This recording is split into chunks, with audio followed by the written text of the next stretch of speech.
Coronation Street has aired some distressing scenes for couple Lisa Swain and Carla Connor as they received some bad news about Betsy. Following the high-stakes hostage situation at Ken Barlow's house that resulted in Betsy being shot, tonight's episode began with the youngster being operated on in hospital.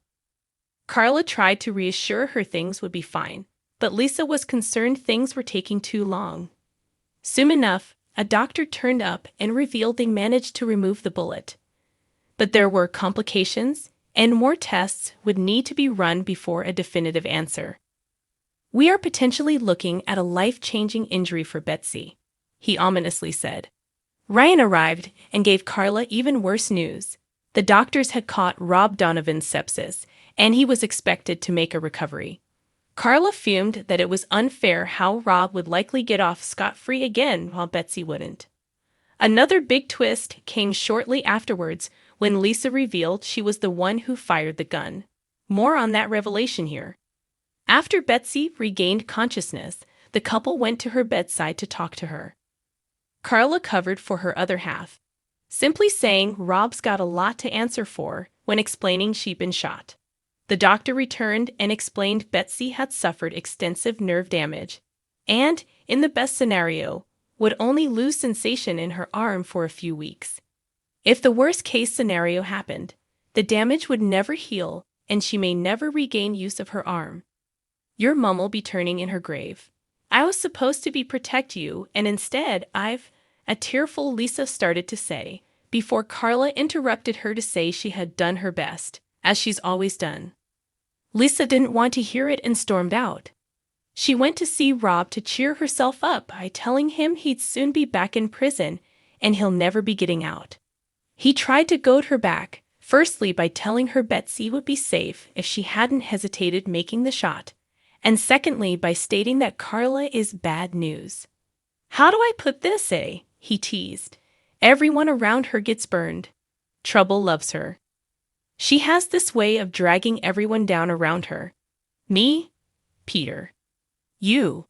But Carla, she has this way of circling the drain while the rest of us get pulled into the sewer."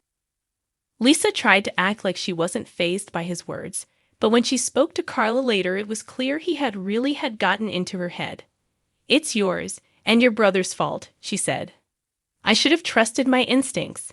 My daughter got shot. So right now, my focus needs to be on her, not you. Can Swarlo recover from this?"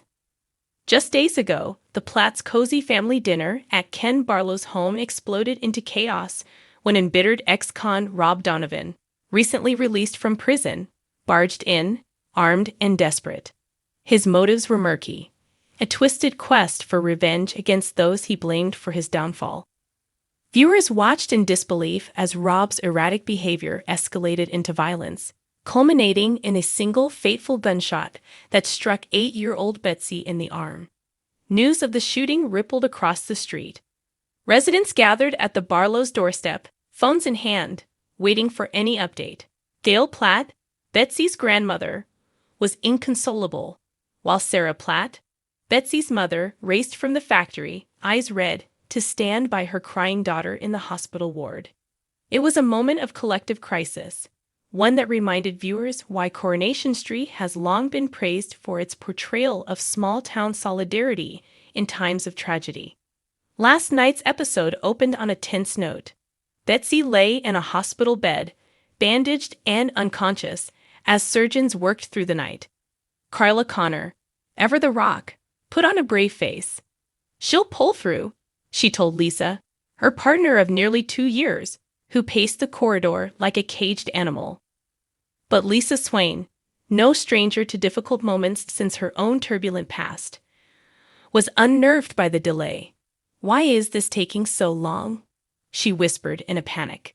Attendings, garbed in scrubs and bearing solemn expressions, emerged one by one, only to offer more uncertainty. Finally, a senior physician appeared. He confirmed they had successfully extracted the bullet. Yet his next words delivered a gut punch. "There are complications. We need further tests to ascertain the extent of the damage. We are potentially looking at a life-changing injury for Betsy. The couple absorbed this in stunned silence. For Carla, whose own childhood was marred by trauma and loss, the mere mention of permanent nerve damage was a dagger through her heart. Lisa, overcome with guilt at having pulled the trigger, even inadvertently, staggered as if struck. It was a masterclass in soap pacing. The audience primed for hope, then plunged into despair. Before Carla and Lisa could fully process the news, Ryan Connor, Carla's nephew and Rob's alter ego victim, arrived with an astonishing report. Rob Donovan was diagnosed with sepsis from an earlier gunshot wound suffered during a